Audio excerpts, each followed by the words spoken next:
Бисмилля, альхамдулилля. Доброе утро, дорогие друзья. Скоро наступит время летних каникул, и многие школьники будут предоставлены сами себе. Поэтому хотелось бы обратиться к родителям, чтобы они постарались научить детей с пользой проводить свободное время, а также дать возможность своим детям самим с удовольствием делать добрые дела. Нужно научить детей высокой морали и добрым отношениям к родителям.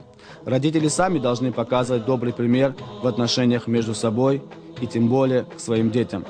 Научиться самим быть искренними в любых делах, выполнять обязанности и избегать недозволенного, зарабатывать пропитание и все делать ради Аллаха.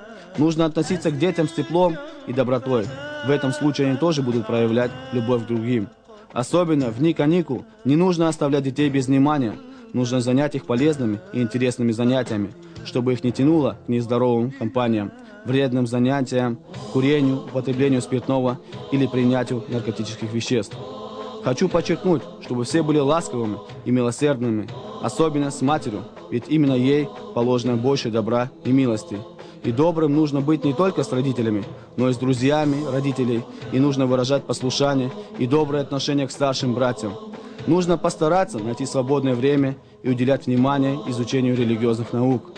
Пусть дети, видя вашу любовь к наукам и религии, берут этот хороший пример.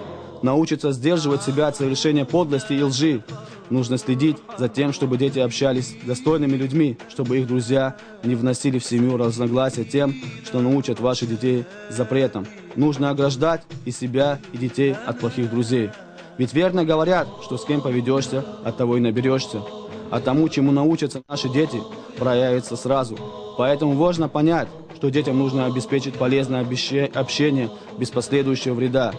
Если взрослые не будут обращаться друг с другом по добру, то и дети не смогут этому научиться. А ведь важно, чтобы в общении была вежливость. Например, приветствовать друг друга при встрече, навещать больных, помогать слабым, желать себе и другим добра. Не обижать младших, исполнять обещания, выражать почтение знающим по религии людям и доверять им.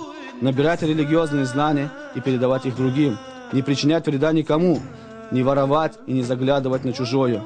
Достойное поведение всегда будет оценено по достоинству. И самое главное, нужно быть достойным искренне, а не для кого-либо. И совершая любое дело, не ждать благодарности или славы. Просим Всевышнего сохранить наши религиозные знания и религиозные обряды, дать старшему поколению здоровье и радость младшему поколению, научиться добру, вере и уважению к старшим. Вассаляму алейкум ва рахматуллах.